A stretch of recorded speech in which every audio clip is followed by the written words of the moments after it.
Fellow investors, it's that special time of year again.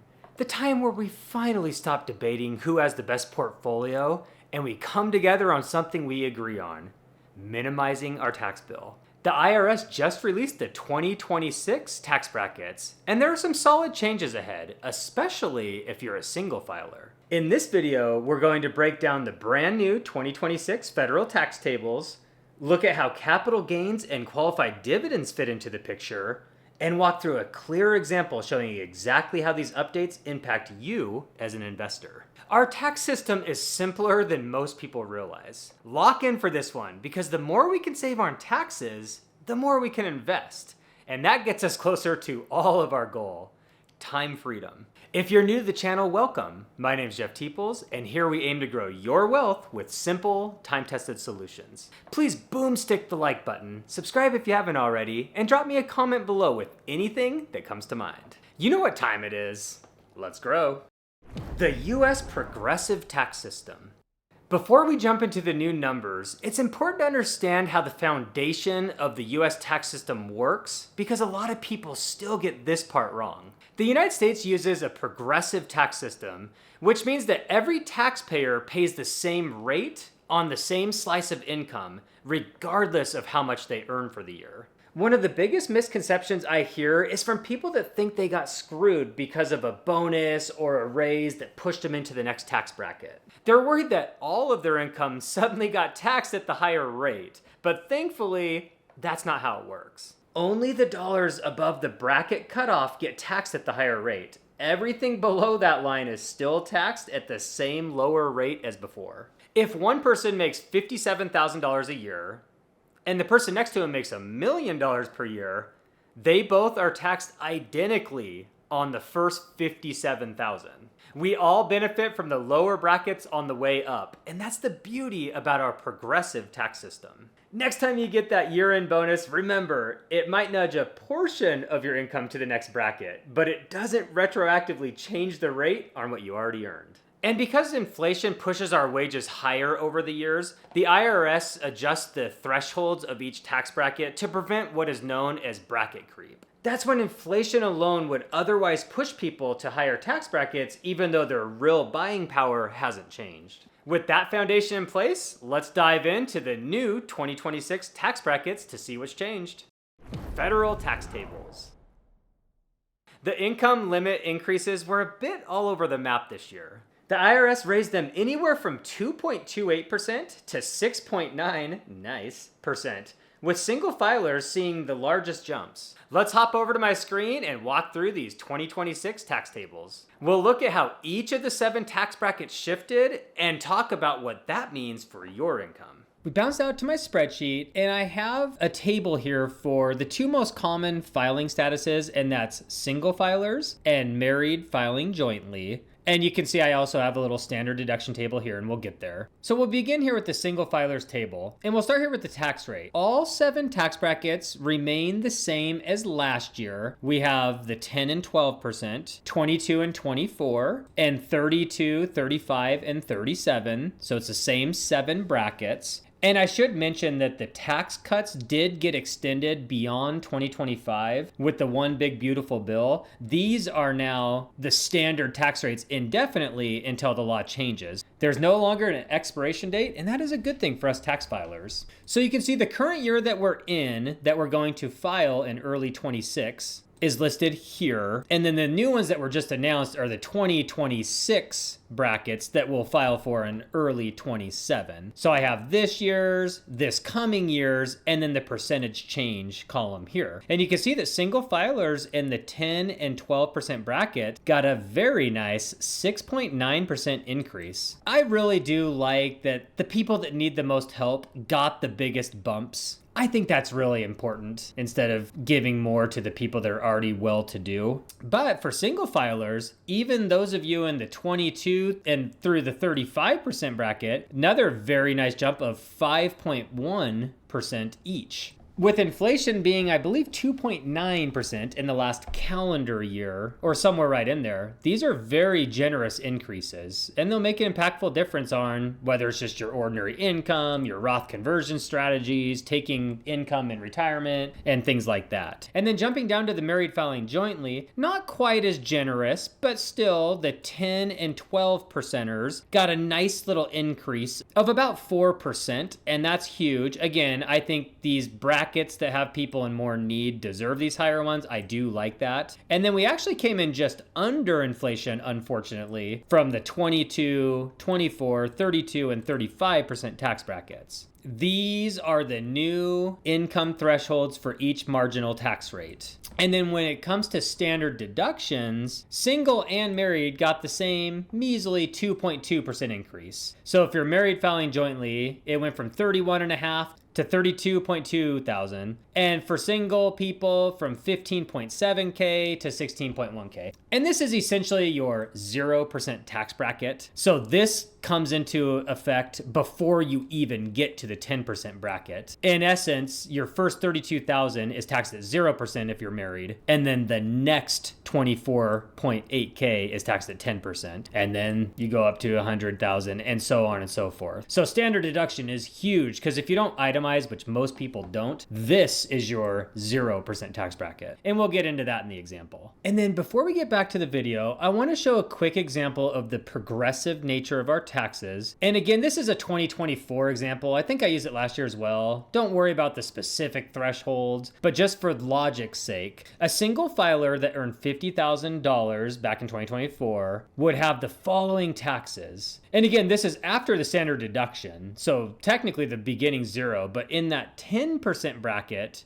11,600 falls in there. And then you pay 12% taxes on earnings above 11.6 but below 47,150, and then only that $300 or so gets taxed at that 22%. So if this person got a $4,000 bonus that pushed them above this tax bracket, everything below still got the nice standard deduction down here, the full 10% and the full 12%. Now that we've covered the federal tax tables, it's time to talk about one of the most important tax aspects for compounding serious long-term wealth: capital gains and qualified dividends.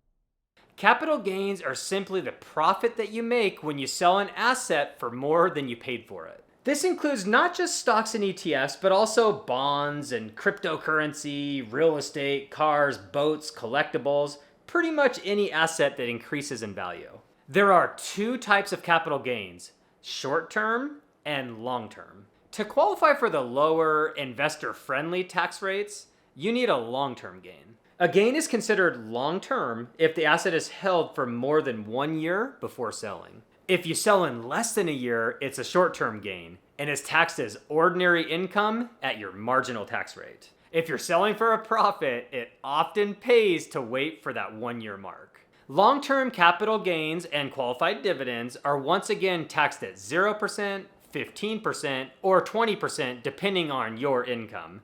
Let's hop over and check out the new tables. And much like the federal tax tables, I broke the special tax table, the long-term capital gains, into single filers and married filing jointly to cover most of the people watching this video. The 2025 income limit to stay in the 0% tax bracket was $48,350, and that bumped up to $49,450, a 2.3% increase. And you can see that same jump for married filing jointly. The 0% bracket went from 96.7 to 98.9, that same 2.3%. So not a big jump. And it looks like the 15% bracket got the same treatment. So anything after 49.4 up to 545,000. So unless you're a really high earner, the rest of us normal people fall in the 15% long-term capital gains and qualified dividends tax rate, 0 or 15. And then if you make a lot of money, more than 545 if you're single and more than 614 if you're married filing jointly, you bump up to the 20%, which is still a heck of a lot better than the 32 through 37%. These brackets points are significantly better per dollar, and we'll see that in the example we dive into later, than the federal tax tables. So those long-term capital gains and qualified dividends really hook you up with some nice savings. You have the standard deduction 32.2 plus 98,900. So if you make under $130,000, then qualified dividends and long-term capital gains that are tacked on after the federal taxes are covered will be at 0%. That's pretty powerful. One of the most misunderstood facts about this part of the tax code, and focus in here because this one's huge. Long-term capital gains and qualified dividends will not push you into a higher federal income tax bracket. They are considered after your ordinary income, and they're taxed separately from that income that determined your marginal tax rate. Short-term gains are a different story. They're added directly to your ordinary income, and they can push you to a higher tax bracket. This is confusing in theory, so let's look at a simple example to see how this plays out in reality. I'm going to start with my same disclaimer that I do every year in this series. Don't get overwhelmed when you see all this stuff on the screen. It is very simple, and we will walk through this step by step. So for starters, anything on the right side of this line, this stuff over here, these are just screenshots for our reference, okay? So these aren't even in all this math and formulas, and we'll get there, but we're just going to refer to these as we go. And it is the federal tax table and those long-term capital gains. And I did this example for married filing jointly. So all the logic is the same if you're single. The numbers will, of course, just be smaller, and the thresholds will be smaller. So we're going to start by calculating our federal taxes based on your ordinary income. And that's just this stuff up here. So completely ignore step 2 down here right now. In this scenario, you earned $100,000 from your job. Nice work. We're not retired, so we don't have Social Security and pension. I just put these in here so you realize these are ordinary income. There's some nuances to Social Security, but just for all intents and purposes, ordinary income, ordinary income. Non-qualified dividends, interest from bonds, non-qualified dividends from stocks and ETFs, REITs, things like JEPQ, those kinds of covered calls, etc. Anything non-qualified counts as ordinary income. So ouch, this does add to our marginal tax rate math here on the thresholds. And then short-term capital gains, same ouchie. So we take your work income plus all these other incomes, and it gets a total ordinary income for the year of $115,000. Now we're married filing jointly, and I didn't copy paste it, but the standard deduction is $32,200. So we do that in this first step. Ordinary income of $115, take away that standard deduction, we're not going to itemize, and that leaves us with an ordinary income of $82,800. And then the next step is to calculate our federal taxes based on our ordinary income. The first $24,800, and you can see that here, $24,800 is taxed at 10%. So that is $2,480 of taxes paid, $24,800 times 0.1. And then the rest of it in this case falls in the next tax bracket because it's all under $100,800. Because again, that standard deduction cut us below this threshold. So the rest is taxed at 12%. And that is $6,960. When you add these together, your total federal taxes paid on your ordinary income is $9,440. This step is done. And now, separately and after the fact, we will consider our qualified income,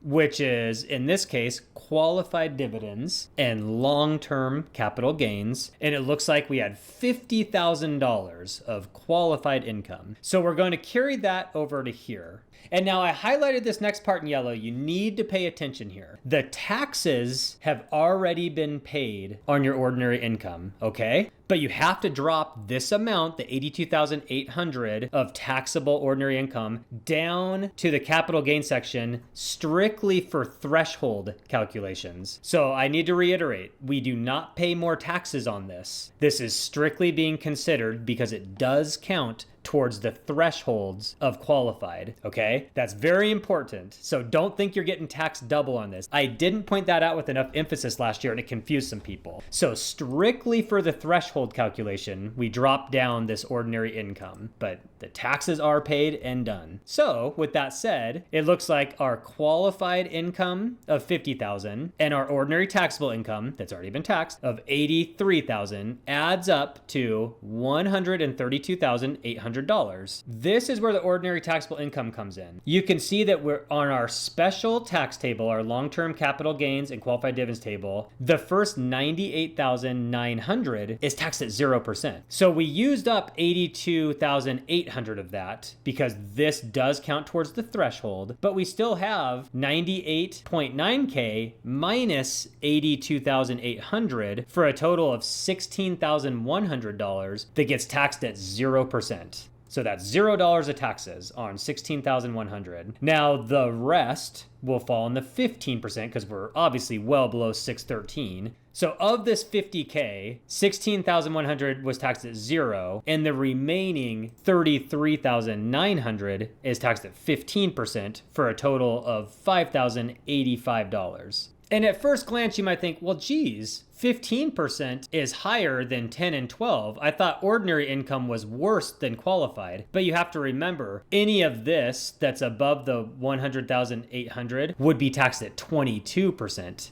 instead of 15. So you basically have roughly 0% instead of 10 or 12 and 15 instead of 22 through 32 and 20% instead of 35 or 37. So the qualified dividends are better, but we just happen to push that next tax bracket that would have been 22%. So when you take the federal taxes paid on this ordinary income and add it to the capital gains taxes, $5,000, you get a total tax bill of $14,525. And if you're a retiree, you've probably heard that a lot of qualified dividends and long-term capital gains are taxed at 0%. Well, it's true if you think about it for most people. When your work turns to $0 of income and you only have $15,000 of ordinary, that gets wiped out by your standard deduction alone. And then all of this, and these could be a lot bigger, they could actually be over $100,000 and still fall in the 0% tax range, because at that point, when you're retired, you don't have your work income filling up the ordinary and dropping down to the thresholds. So it really is a clear path ahead if you strategize and plan well now. That covers the meat, but we still need to hit a few high impact tax nuggets.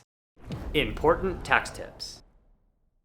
Let's talk about something that doesn't come up very often, but when it does, it's a game changer: the primary residence exclusion. If you sell your home, you can exclude up to $250,000 of capital gains if you're single, or $500,000 if you're married filing jointly. Most people that sell a home will qualify for this exclusion naturally, but you still need to hit a few basic requirements. You must have lived in the home for at least 2 of the past 5 years. It must be your primary resident, no secondary homes here. And you can't have used this exclusion on another home sale within the previous 2 years. Another powerful tool in your tax toolbox is offsetting gains with losses. Let's say you bought stock A and stock B for $5,000 each. You sell stock A for $10,000. That's a nice $5,000 gain. And then you sell stock B, which didn't do as well, for $2,000. That's a $3,000 loss. Your taxable gain is now just $2,000. You were able to use the sale of stock B to offset those gains from stock A. Short-term gains and losses offset each other first, and the same goes for long-term. If there's extra on one side, it can offset the other. And if your capital losses exceed your capital gains, you can carry over up to $3,000 to future tax years. And you can carry this over indefinitely until you use it. So you can use $3,000 per year if you had a $15,000 loss for the next 5 years. The $3,000 limit hasn't changed in decades, which feels ridiculous at this point. But hey, the best tax move of all is still not losing money in the first place. There's a lot more to the tax code, but if you understand the basics that we covered today, you're well on your way to making smart, tax-efficient moves in your investing portfolio each and every year. And speaking of smart people making all the right moves that make videos like this one possible, I'd like to give a huge shout out to my brand new channel member, Susie Evans. I appreciate your extra level of support for this channel, and as always, a huge shout out to you channel members that have been here all along. You really do keep my momentum going strong on making these videos and are much appreciated. And check out one of these two videos to continue down your path towards financial freedom. Remember, money is overrated. Freedom is not. Thanks for watching, and I will see you in the next one. Peace.